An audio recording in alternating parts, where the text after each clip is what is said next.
Once upon a time, there lived a beautiful woman named Ada. Ada was married to Mazi Achebe, who also had a second wife named Nkechi. Ada had no child for Mazi Achebe, but his second wife Nkechi had two sons. Ada had been married to Mazi Achebe for 20 years, and her co-wife Nkechi always looked for ways to ridicule her for not having a child. At the slightest opportunity, Nkechi would call Ada names such as barren and also accuse her of being a witch who ate up her own unborn babies. These words pierced the heart of Ada, who believed that the gods had turned their backs on her. Even her husband Achebe never cautioned Nkechi for her actions, and this made Ada feel as though she was all alone on earth. One early morning, Ada wandered into the bush to harm herself. The constant ridicule had become unbearable, and Ada resolved within herself that her life was no longer worth living. She sat on a rock in the bush and began to sing a very sad song when she caught sight of a young man in the bush. The young man was extremely handsome and respectful, and with a gentle voice, the man asked Ada why she seemed so sad. But Ada could not bring herself to narrate the dreadful things that had happened to her to the young man. The man then looked at Ada in pity and stretched out his hands towards her. Take this, eat, and all your troubles will go away, said the young man. And Ada, out of desperation, took the weird-looking seed from the man's hands and ate. Ada was so desperate to make her problems go away that she did not bother to ask the young man what the seed would do or how it would make her problems disappear. Ada noticed that she felt a whole lot better, so she decided not to harm herself any longer. She thanked the young man and began to head back home. Ada was so famished as she had not eaten all day. She decided to prepare a little food to eat when Nkechi, her co-wife, approached her and began to make trouble. She said countless horrible things to Ada, and this broke Ada's heart as she began to cry and wished that Nkechi would stop speaking forever.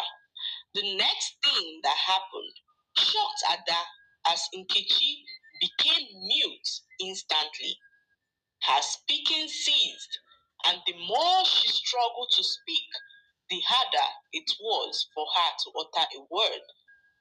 Ada was in complete shock, as she did not understand how this had happened. She then remembered the young man in the bush who gave her a seed to eat that promised to take her problems away. The seed the young man gave her could grant the sincere desires of her heart, but Ada was unaware of this when she wished Nkechi would be mute forever. Ada tried all she could to reverse what she had done to Nkechi, but nothing worked. She quickly rushed back to the bush that night to look for the young man, but she could not find him. This troubled her, as she was unaware of how to reverse the effect of what she believed she had done. Their husband heard of what happened and decided to visit the village shrine to consult the gods on what to do about Nkechi. The juju man then told Mazi Achebe that Nkechi brought the calamity upon herself and that only one person can break the curse.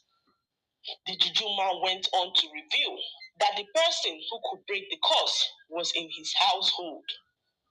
Mazi Achebe returned home confused and summoned his wives and children.